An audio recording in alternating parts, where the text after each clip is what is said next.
If you feel like you need marathon workouts to grow, you're probably doing more junk volume than productive work.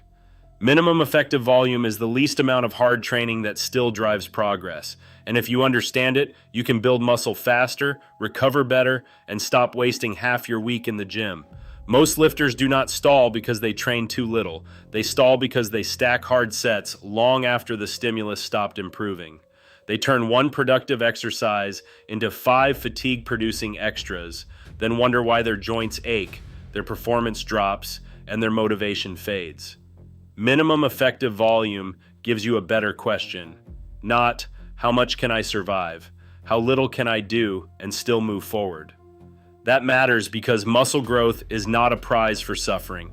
It is a response to a strong enough signal, repeated consistently, with enough recovery to adapt. If the signal is there, more work is not automatically better. More is only better when it creates more quality stimulus than fatigue. So what does minimum effective volume actually look like?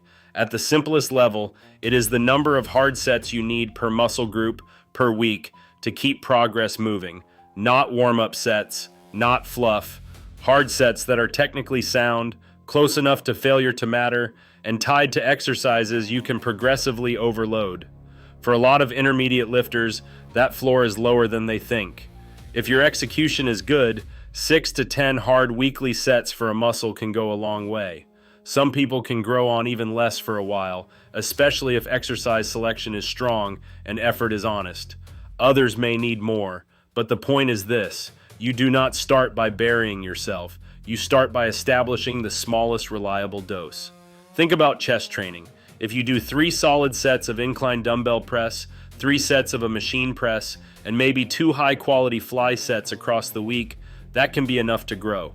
But if you keep adding drop sets, random push-up burnout, extra cables, and another bench variation just to feel smoked, you may be adding fatigue faster than you are adding stimulus.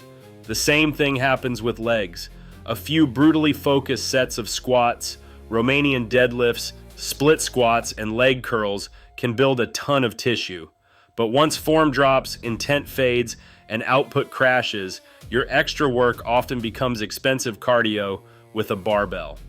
Here is the practical rule: track performance, not just exhaustion.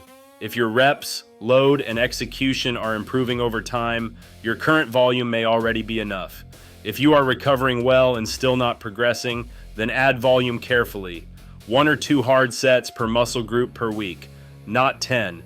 This is where most people mess it up. They change too many variables at once.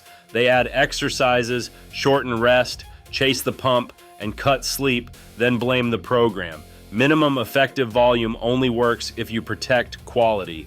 That means full range of motion, stable technique, controlled eccentrics, and enough rest to make each hard set count.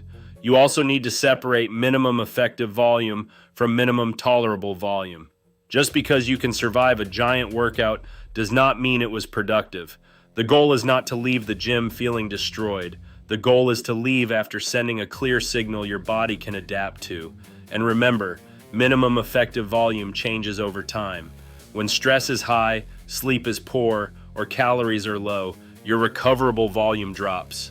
During a great training block with food, sleep, and low-life stress, you may be able to handle more. That is why smart lifters treat volume like a dial, not a personality trait. So if you want to use this in real life, do 3 things. First, pick a small number of high-value exercises you can load consistently. Second, start with a conservative amount of hard weekly sets. Third, track whether performance is actually trending up for 2 to 4 weeks before you add anything. If strength is climbing, execution is sharp, and recovery is solid, stay there.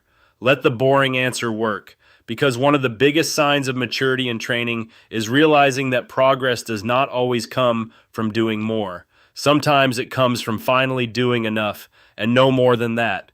If you want to train all 3, track everything, and actually see what volume your body responds to, that is exactly what Swole Journal is built for.